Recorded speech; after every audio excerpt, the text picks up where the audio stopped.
Hi everyone. आज मैले human heart अथवा म्यामलियन हार्टसँग सम्बन्धित जाँचमा जान्नुपर्ने सबै कुरा लिएर एउटा भिडियो लिएर आएको छु। यसमा मैले यसको इन्टरनल स्ट्रक्चर, यसमा हुने two type of circulation, pulmonary circulation र सिस्टमिक सर्कुलेसनको बारेमा डिटेल रूपमा बुझाउने छु। अब हार्टको इन्टरनल स्ट्रक्चरमै जाउँ। अब हार्ट भनेको के हो भन्दा एउटा पम्पिङ अर्गन हो।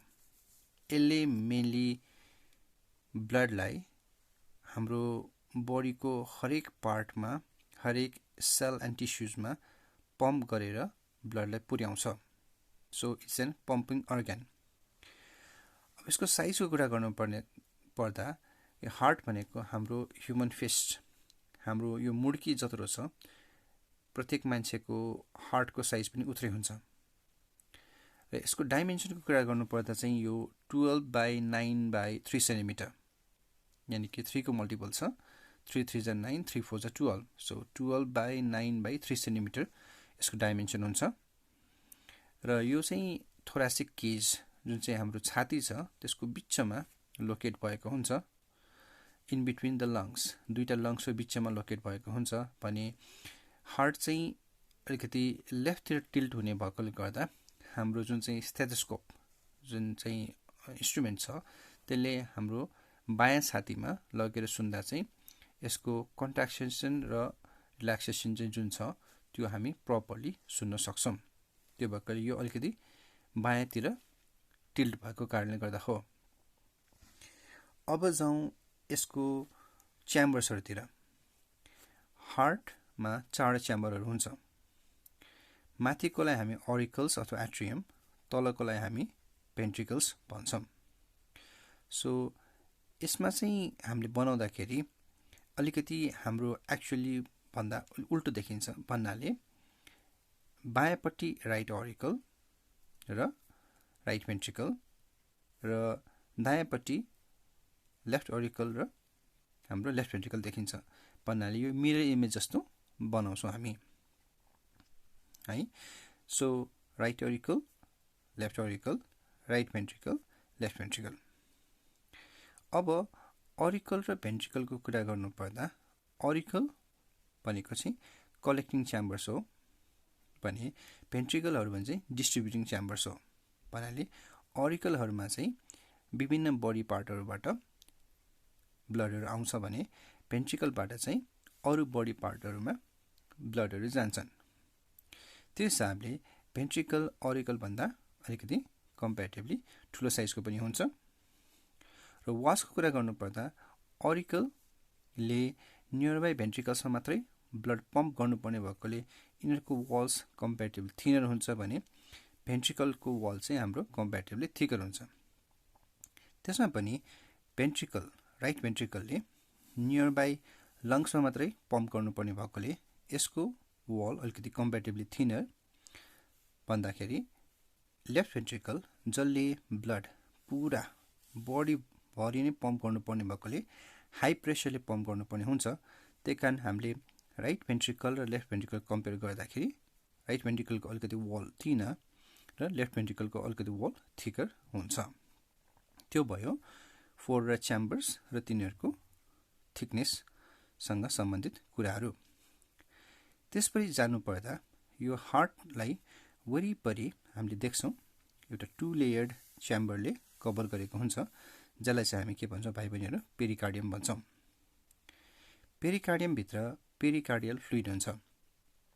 पेरिकार्डियमले र पेरिकार्डियल फ्लुइडले के काम गर्छ भन्दाखेरि हार्ट जुन चाहिँ कन्टिन्युअस कन्ट्राक्सन र रिल्याक्सेसनमा जानुपर्छ, जसले गर्दा यो अरू अर्गन, यसको नियरबाई अर्गन छ लङ्स हुनसक्छ, लिभर हुनसक्छ, अरू अर्गनहरूको बिचमा यो कन्टिन्युअस टचमा हुन्छ। त्यसकारण त्यो फ्रिक्सन रिड्युस गर्न यो पेरिकार्डियल फ्लुइडले एउटा लुब्रिकेटिङ एजेन्टको जस्तो काम गर्छ। साथसाथै हार्ट एउटा डेलिकेट अर्गन भएकोले गर्दाखेरि यो पेरिकार्डियम अथवा पेरिकार्डियल फ्लुइडले एउटा सक एब्जर्भरको रूपमा पनि काम गर्छ, जसले गर्दाखेरि हामी अब लड्दाखेरि, हामीलाई फुटबलहरू छातीहरूमा पर्दाखेरि यसले के गर्छ भन्दाखेरि सक एब्जर्भरको काम गरेर मेकानिकल इन्जुरीबाट पनि बचाउँछ। यो भयो आउटर कभरिङ अफ द हार्टको बारेमा। अब त्यसपछि जाउँ हामी valves of the heart. जसरी हार्टमा 4 च्याम्बर हुन्छ नि, valvesहरु पनि 4वटै हुन्छन्. यो राइट ऑरिकल र राइट भेन्ट्रिकललाई जुन चाहिँ सेपरेट गर्ने valve छ, यसमा 3टा कस्प हुने भएकोले यसलाई हामी ट्राइकस्पिड valve भन्छौं. त्यसरी नै लेफ्ट ऑरिकल र लेफ्ट भेन्ट्रिकल बीचमा चाहिँ 2टा कस्प हुने valve भएकोले यसलाई बाइकस्पिड अथवा माइटरको जस्तो शेप हुने भएकोले यसलाई मिट्रल valve पनि भन्छौं. त्यसपछि आयो पल्मोनरी आर्टरीको तलपट्टि हुने valve. यो चाहिँ आधा चन्द्रमा जस्तो हुने भएकोले यसलाई सेमिलुनर valve पनि भन्छ अथवा पल्मोनरी valve पनि भन्छ. भने चौथो चाहिँ के हो त, जुन यो लार्जेस्ट आर्टरी एओर्टा, त्यसको यहाँ एन्डमा हुने पनि सेमिलुनर valve हो, त्यसलाई चाहिँ हामी एओर्टिक valve भन्छौं. यसरी ट्राइकस्पिड, बाइकस्पिड, हाम्रो पल्मोनरी valve र एओर्टिक valve गरेर 4वटा valveहरु हुन्छन्. यसपछि हामी जाउँ अब सर्कुलेसनतिर. भने सबभन्दा पहिला के हुन्छ भन्दा हामी यहाँबाट सुरु गरौँ सुपेरियर र इन्फेरियर भेना काभाबाट. अब सुपेरियर भेना काभाबाट सुरु गर्नु पर्दा यहाँ चाहिँ ब्लड माथिल्लो रिजन बडीको यानी कि हेड, नेक, सोल्डर रिजनहरुबाट डिओक्सिजन ब्लड यहाँ आउँछ. यो ओपनिङबाट राइट ऑरिकलमा कलेक्ट भयो.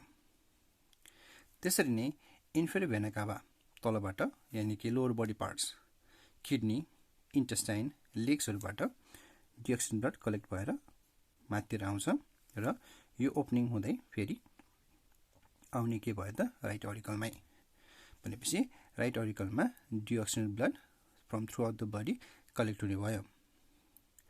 अब जब ऑरिकल कन्ट्र्याक्ट हुन्छ, जब ऑरिकल खुम्चिन्छ, त्यतिखेर यो ट्राइकस्पिड valveको ओपनिङलाई खोलेर यो डिओक्सिजन ब्लड अब कहाँ आउँछ त भाइ बहिनीहरु, राइट भेन्ट्रिकलतिर कलेक्ट हुन्छ. अब ऑरिकल र भेन्ट्रिकलको रिदमिक कन्ट्र्याक्सन हुन्छ भन्नाले ऑरिकल कन्ट्र्याक्ट हुँदा भेन्ट्रिकल रिल्याक्स हुने र भेन्ट्रिकल कन्ट्र्याक्ट हुँदा ऑरिकल रिल्याक्स हुन्छ. त्यो भएकोले अब जब यो डिओक्सिजन ब्लड राइट भेन्ट्रिकलमा पुग्छ र अर्को पाली जब भेन्ट्रिकल कन्ट्र्याक्ट हुन्छ, यो चाहिँ यो जुन चाहिँ हाम्रो सेमिलुनर valve छ त्यसलाई ओपन गरेर, त्यसलाई पुश गरेर यो के हुन्छ पल्मोनरी valve हुँदै यो लङ्सतिर यो डिओक्सिजन ब्लड प्रोसिड गर्छ. अब माथि गएपछि हाम्रो लेफ्ट लङ्स र राइट लङ्समा यो डिओक्सिजन ब्लड क्यारी गर्ने जुन चाहिँ आर्टरी छ, जो त्यो चाहिँ पल्मोनरी आर्टरी हो. अब यो डिओक्सिजन ब्लड लङ्समा गइसकेपछि त्यहाँ के हुन्छ, ग्यासियस एक्सचेन्ज हुन्छ. अब ग्यासियस एक्सचेन्ज हुँदाखेरि लङ्सले के गर्छ, यहाँबाट कार्बन डाइअक्साइड लिन्छ र हामी जब सास फेर्छौं लङ्सले त्यो कार्बन डाइअक्साइडलाई बाहिर एक्सहेल गर्छ र जब हामी सास भित्र लिन्छौं तब इनहेल गर्दा अक्सिजन आउँछ. त्यो अक्सिजन चाहिँ फेरि लङ्सबाट अब पल्मोनरी भेनले के ल्याउँछ त भित्र ल्याउँछ. राइट लङ्सबाट 2टा पल्मोनरी भेनले oxygen blood back to the heart ल्याउँछ भने लेफ्ट लङ्सबाट पनि 2टा पल्मोनरी भेनले अक्सिजन ब्लडलाई हार्टमा ल्याउँछ. त्यही भएर यहाँ हामी के देख्न सक्छौं, 4वटा ओपनिङ देख्छौं. भनेपछि 2टा राइट लङ्सबाट अक्सिजन ब्लड आयो, 2टा लेफ्ट लङ्सबाट अक्सिजन ब्लड यहाँ हाम्रो लेफ्ट ऑरिकल अथवा एट्रियममा आउँछ. भनेपछि लेफ्ट ऑरिकल अथवा एट्रियम भनेको चाहिँ अक्सिजनेटेड ब्लडको कलेक्सन च्याम्बर हो. यहाँ चाहिँ अक्सिजन ब्लड कलेक्ट भयो. अब यो के हुन्छ भन्दा हामीले अघि राइट ऑरिकल राइट भेन्ट्रिकल कुरा गर्यौं, तर ऑरिकल जुन चाहिँ राइटको छ त्यो कन्ट्र्याक्ट हुँदाखेरि त्यतिखेर नै हाम्रो लेफ्ट ऑरिकल पनि कन्ट्र्याक्ट हुने हो. यता कुरा गरौँ, ऑरिकल जब कन्ट्र्याक्ट हुन्छ, यो लेफ्ट ऑरिकल यो बाइकस्पिड valveलाई खोलेर यो चाहिँ तपाईको लेफ्ट ऑरिकलबाट लेफ्ट भेन्ट्रिकलमा अक्सिजन ब्लड पास भयो र जब ऑरिकल कन्ट्र्याक्ट भयो, ब्लड यहाँ आयो. अब अर्को पाली भेन्ट्रिकल कन्ट्र्याक्ट हुनुपर्छ. जब भेन्ट्रिकल कन्ट्र्याक्ट हुन्छ, यहाँ जुन कलेक्ट भएको अक्सिजन ब्लड छ त्यसले चाहिँ यो एओर्टिक valveलाई खोलेर त्यसलाई पुश गरेर अब कहाँ जान्छ त यो ब्लड एओर्टा मा जान्छ।